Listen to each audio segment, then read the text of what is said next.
simbizi nta bwengagi none wowe uri kuramuraba mwebwe namuze mubona abantu bakomena bada ikintu kiba caborewe rugombo caborewe za kanyanga wowe ujye ubona bafise ubwenge bukwi naza bivuga ataraborego jewe naramubariye simbizi target mfise niho gushira ku murongo utagiye ku murongo ndakuvuture ndaguhane ndamuvuture simbizi vuba ndamuhana saza ariko nawe urubahuka simbizi no ko nakomeye mu gihugu cyacu akomeye gisimbizi mubiki ninde yamukomeza ari abantu barondera uwo bapfirako reka mbandanye ndakubari ari abantu baba barapfuye bagaca barondera uwo bapfirako kubera burya ari ikintu mutazi kuri general kuri cheval yararondeye urupfa ararubura bire gushikana havuga ati no musi ngomba nje kurondera kwa simbizi ago ndamuha azohura n'abatari jewe bana yanje azohura n'abandi atari jewe ni general rupfu nyene rupfu ntumva ko ari mu impfu nyene jewe simbizi ni imbwa ndabisubiyemwo yo kurumva simbizi naramubariye simbizi wewe ko wantutse ngo nkora ngo mashugwe y'abantu bapfuye iki niki jewe mfise akazi nkora mfise address mbe burya simbizi akora iki simbizi n'abantu bameze nka basimbizi tuzobapfunga nibaze batwereka ubuzi dukora bakora kugira batumenye ibisumi vyari byo ega simbizi nawe usanga ari gisuma uterekana ibikorwa gukora uburi umusuma ati rero simbizi n'umusuma ni gisuma simbizi azohava tuvyarira abasuma mu gihugu bazotuma baza kutwiba muri avyitege dufise none arafise cyabagaburira akora nkubu yopfa babana biwe aguma vyarayihakana sibo waca biba igihe twari bugarama urabona jende mu VIP man jewe nyinzoga zisoneye jewe inzoga nywa ya nyuma ni Henken simbizi aranywa ugwagwa akanywa rugombo akanywa za fimbo anywa ubwoko burenga nka 40 bw'inzoga none umuntu w'umugabo yarimo aragenda ipataro rimukorokana jewe nari kugumana nawe hama nkasigura gute reka jende yubashe mugabo hanyuma yarananiye kujera nabwo simbizi guma hamwe rero icara ahantu hamwe akaca guma yiruka hariya yiruka niho yononera abo bantu urumva acacika umusazi ntabagikontrola n'ubwenge bwiwe simbizi ntituri mu vy'akaborego niki canke ivyo twasangiye je ndi mu rubanza na simbizi rwo gutunganiriza ujya mu vyo yagendana ubumuga umugore wiwe mbega ntazi ingeso za simbizi yemeye kuri kamera yanyu ko afise abana banga hajya hari ikintu mwe mutazi hajya kugendana n'abakomeye cyangwa kumenyana n'abakomeye siko gukomera imana ni ikomeza umuntu simbizi mu bakomeye ntarimwo Hello bakunzi ba Gatech TV uyu ni Mr Vibe Mr Vibe iyo aje azana na vibe nama nawe iyo ntumiye umu invite arampa vibe imbere yanje canke imbere ya kamera za Gatech TV muri studio ya Gatech TV turafise umuntu adasanzwe cameraman amuhere ku maguru uwo nta wundi ni general rupfu umwe 13 umuntu adasanzwe avuze industry ijugumira musaza kaze muri studio murakoze cyane wahabonye gute hano bo nibisanzwe nago muvuga ngo ni heza haruti wanje none basanzwe ariko muhungu muri korarabina studio nawe ndazi yaguhabuye jewe bitari ivyanje bimpabura ngo ndabitware ndabibona ko ari bisanzwe Digikubwiye abakunzi ba Gatech abatagira subscribe ni bayigire hamaze turabaha show baryoherwe baze barakurikirana umu general yagomba avuga ijambo rupfu yagomba avuga ni gihe kirekire abantu bavuga ati turakeneye general rupfu avuge ku majambo simbizi yavuze tutarinze kuja mu majambo menshi twaguma tubabwire ko turi kumwe na general rupfu hano imbere yacu kandi agiye kutubwira ibidasanzwe nguyo simbizi arishuye avuga yuko ibintu wari kuravuga ukeneye uwo upfirako canke wiyahurirako aya majambo wayafashe gute narayumvise erega kiya n'ikintu c'ikigobogobo n'ibintu kivuga si nk'umuntu w'umushinga ntahe Bona wabona kirimo kiravuga ko ngana ikintu nyene cyacomotse amapiri.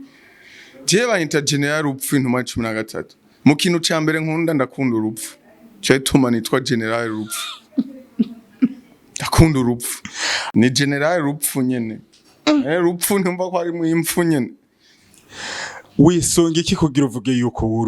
uri rupfu nyene nuko napfuye nkazuka nuko wapfuye ukagira iki nkazuka none cyo korera mu bapfuye none ntumva ko mba ndimo tubiri ntumva ko mba ntinyitse ngeze mu bapfu mba umupfu ngeze mu bazima nkaba muzima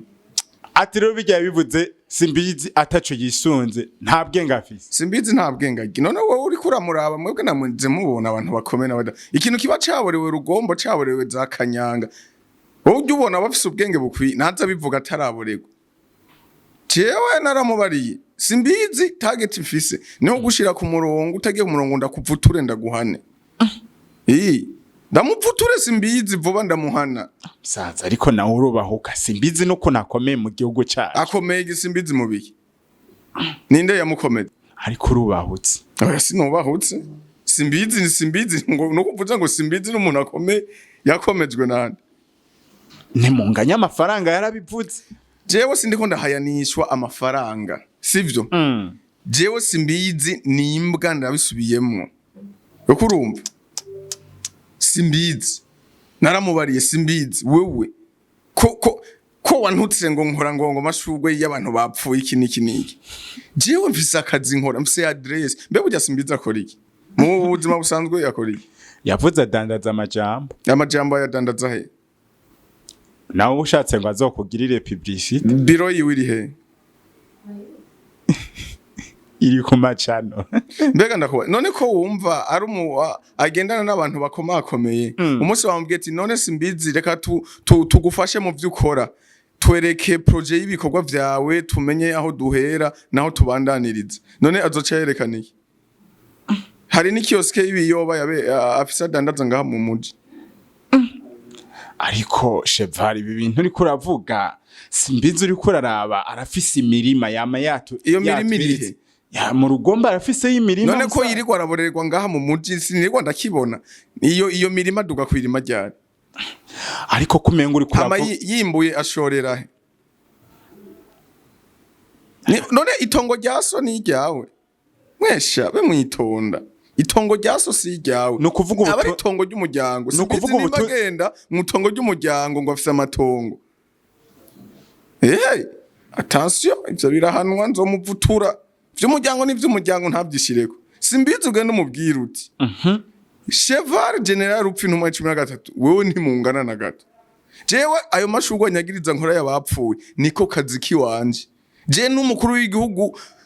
nyakubahwa generale Evariste Ndayishimiye nubwo bavuga ati generale Ndayishimiye Joel generale upfi ntumwa 13 ukora iki ntambwe ati ntegura amashugwe papa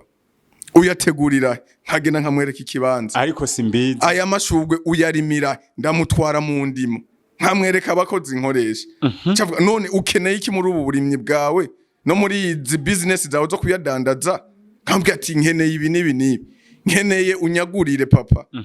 unyagurire umusozi ndayarime neza igisagara indabaho igisagara cyose amashugwe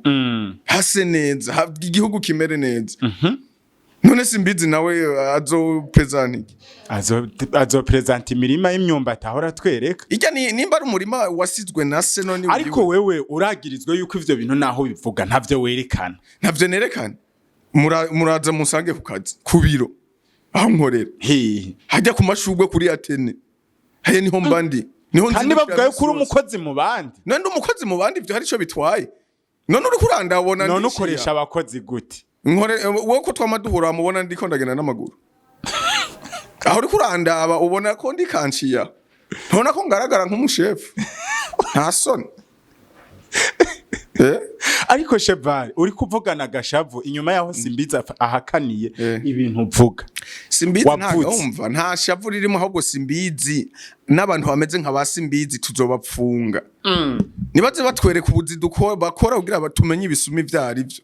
ega simbizi nawe usanga ajya ari gisuma yuvuze ayo majambo wawe isonzi banisunze ukuri ukuru kuhe yuko simbizi ari umusuma none akora iki atonda he azinduka atondeye ariko simbizi arakora simbizi arakora ama publicity yes simbizi turabona hamagagwa mu ma content atandukanye kandi benshi bavuga ati iyo umukoresha hari ikintu yinjiza. Simbizi arafise ibikorwa bitandukanye ajamo atarinda kuvuga none uba wisunze iki kuvuga yuko simbizi musumbye amafaranga? Je simbizi gitubona musumbye amafaranga sikindi simbizi sintaranyereka adresse yahakorera yo kurumva je umuntu ugira nemere ko nsumbye amahera ko simba nzi ayo yinjiza ku kwezi anyereka hakorera biro yiwa kambwira biro yiwanje ngiye ndandaza ibi naho yo udandaza utuyoba n'imyumbati n'ibiki nyereka ivyo ukora n'umuntu ni agomba kugufasha amenye inzira camwe mu kugufasha none uzomubwira ngo ufise amahera ufise ibiki n'ibiki uterekana ibikorwa ukora ubura umusuma ati rero simbizi n'umusuma ni gisuma. Yes, reka tumanze tugeze ngaho ivyo twinjire neza na neza mu bintu ubona wasesanguye urazana kugira tushobore kurabira hamwe ukuri mbega kurinde abakunzi ba Gateki bari barindiranye igishika wewe. Mu bintu simbizi yavuze yuko wamwagirije ko yasambanije canke yuriye ubugendana ubumuga maraziki ukono cyatumye duhindura ati yuriye ubugendana ubumuga. Simbizi mu bintu yaharaniye yavuze ngo jewe ntavyo nasi vyoba vyarashitse ariko cheval naza n'ikimenyetso cheval muri kano kanyo wo gusaba ibimenyetso wo bizana uwo mugore wo muzana uwo mwana wo muzana kazi. Ngitanga video ivuga ku bijanye na simbizi natanze 3 semaines urasubiramo neza uyirabe namwe ati 3 semaines zikarangira simbizi atarakura mu nzira iki kibazo nzomukura amenyo zomuhana simbizi yaragerageje kundondera jugumira biranga ararondera abantu bantelefona ngo bantere ubwoba nabwiye ati ahubwo mwebwe no bafata naho muri n'imitwe no yihonda nini uwo yabatumye nini ngo tuguhaye gasopo ngo 24 ngo ujya video ngo nizo dose iri ngurimo ndabwiye ati uwo muntu yagutumye ninde wamuhimbiriwe wamujawe mbwira ndakubwira aho ndu hansange ngo we ngo pfa kumenya ivyo ngo tugume nagoma ndakubwire yaba simbizi yaba ariko ratuma nzobahondera hamwe nzobahondera hamwe simbizi ico twasezeranye na ryari yarandondeye be hari namusi hari mardi yarantelefone ndamubwira simbizi ubwo mumbwire yuko watunganije igikorwa c'ivyo wakoze ngo Chevare ngo ibi bintu ngo bizotuma je nawe ngo twankana urunuka nabwo ati none ushaka twankana urunuka kangahe byarabaye tunganiriza uyu mwene gihugu kandi nta bintu birebira gusaba ataruko naho simbizi inyuma y'ivyo mpeje gukosora ico iryo kosa yakoze simbizi nzoce ndamukona abinkoni ntazosubire kubyara simbizi uzogira iki nzoce ndamukona ntazosubire kubyara simbizi. Chevare uriyemera imbere ya Gateki yuko urindiriye indwi zingahe ubu uzibiri ziraheze hazobasigaye imwe simbizi atarakemura ico kibazo ntaje kumuhana nzoce ndamukona simbizi azohava tuvyarira abasuma mu gihugu bazotuma baza kutwiba muri avyitege dufise none arafise cyabagaburira akora nkubu yopfa babana biwe aguma vyarayihakana sibo waca biba. Chevare simbizi arasubira akavuga yuko wewe wamwagirije naho wamwagirije ivyo bintu ndiko ndagusubiramo kijya kiganiro naho wamwagirije ivyo bintu wowe yuko uri mu bantu bakenera kumujana mu ngeso mbi akarorero yaduhaye ngo ni gihe mwari Bugarama ayo makuru wowe yavuga kwiki igihe twari Bugarama urabona jende mu VIP man jewe nyinzoga zisoneye jewe inzoga nywa ya nyuma ni Henken simbizi aranywa ugwagwa akanywa rugombo akanywa za fimbo anywa ubwoko burenga nka 40 bw'inzoga none umuntu w'umugabo yarimo aragenda ipataro rimukorokana jewe nari kugumana nawe hama nkasigura gute reka jende yubashe mugabo hanyuma yarananiye kujera nabwo simbizi guma hamwe rero icara ahantu hamwe akaca guma yiruka hariya yiruka ndabwa simbizi hari abavuga yuko simbizi yari yaborewe none nibyo nivyo byatumye ucugoma kumujana mu ngeso umviriza singeso mbi nje nkunda abantu biyubaha simbizi namubwiye simbizi wana wewe rero ko warunyoye guma hamwe jewe mu kanya kari imbere gato ca tumanuka ndagushikane muhira wanashima n'umugore wiwe twavuganye ndavuga ati umugabo wawe yaborewe ariko ndamukurikiranira hafi ndamutana ndamushikana simbizi kubera yari amaze kunywa ibyayura mutwe birenga nka 10 acara zempera rero acacika nk'umusazi kandi ngira niho anafatira nabo bantu niho yononera abo bantu urumva acacika umusazi ntabagikontrola n'ubwenge bwiwe jene nanje kubera mba nzi ngene nimereye life yiwanje ni ya life itagira ingorane nimwe nta muntu ndenganya ngo naborewe naho mbonye abantu bariko barenga bashwana ndavuga ati oya reke gushwana wasohotse kuryoherwa ntubugiye kugwana simbize rero nimba kwamanutse n'urutaro nimba kwamanutse kuri dunyuri je ntavyo nzi yaje n'umuduga wiwe umuduga wera arafise umuduga uduga ibugarama ujya mu ruka w'igifyera ujya n'umuduga bayita imburuguri yakanyene n'imburuguni nyene cyane imiduga sinzi ngene guhamanutse rero urumva acavuga none wumva bijya none ni giki yafatiye ko kugira avuge yuko wagerageje kumujana ngo mu ngeso mbi zo ngeso mbi nizi ni yani yari debrouiller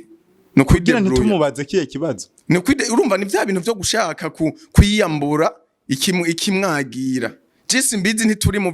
vy'akaborego niki canke ivyo twasangiye je ndi mu rubanza na simbizi go gutunganiriza ujya mu vye yagendana ubumuga nike kintu cishije mu guteranya wewe mu guteranya simbizi n'umugore wiwe kuko ngo ntibacana uwaka kino umugore wiwe mbega ntazi ingeso za simbizi iyemeye kuri kamera yanyu ko afise abana bangana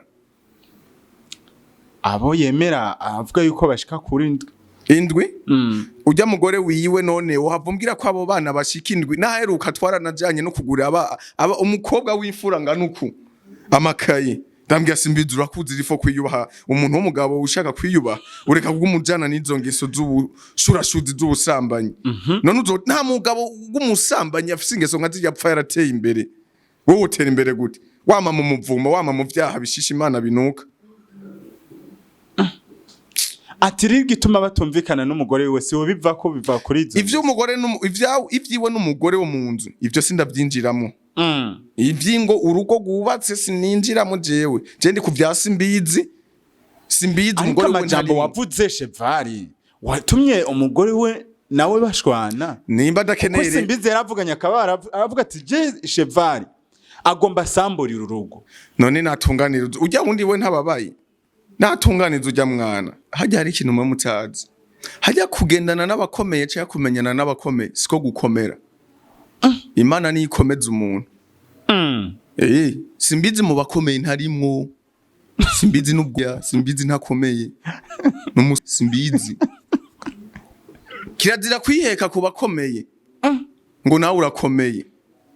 no ntuzugire werere uze wikomeza ubwawe mugumenye ko uzobura nk'igiti giteye kwibuye rigeretse kurindi imana ni ikomeza umuntu umunsi simbizi yakomeye abantu bose bazobimenya timana yateye yakoze igitangaza kwa simbizi muguno munsi ni imbwa simbizi so none chevari jewe tukiraho hariho ibintu bicanga wowe uhagurutse no mwaka stop aho nyenaho utiri uramfatira unjaniranya ibintu nta kibazo simbizi naguhaye akarorero none simbizi nimba yamenyuma yabo bategetsi n'abantu bakomeye umunsi bamubwiye ati none simbizi uradutera ikigongo ugira mu kaduga kaboze na usa n'uwaboze twereke business yawe tugufashiriza aho nyenaho azoca yerekana business nyabaki akora iki simbizi mu bundi buzima busanzwe akora iki simbizi ko yahava buri cyo yerekana none akora iki bon Jesse niko ndamuvugira ari kazoza yivugire kioske yiwirihe biro yiwirihe simbizi amaze imyaka myinshi ari mu entertainment wewe urasohotse uza muri no mwaka wa 2025 uvuga yuko simbizi adakomeye mu gihe abandi bantu batinya no kumumvuga mu izina wisunze iki kubera iki uza kuvuga simbizi je nisunze ukuri nta bindi nirwa iyo myuga amaze mu imyaka myinshi wowe simbwa mu bandi je simbizi ndamuzi kuva kera ko ari umuntu w'imbwa none umunsi ndabisubiyemo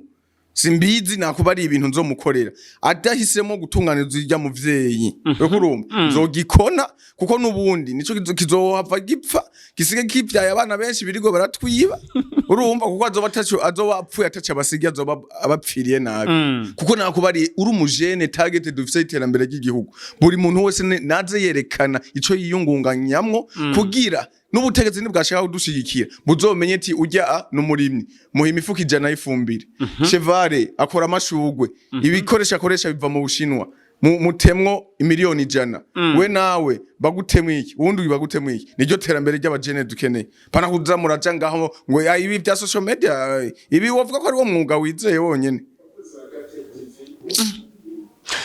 Chevare reka twizere yuko simbizi azoza kuvuga nawe kuri ico kintu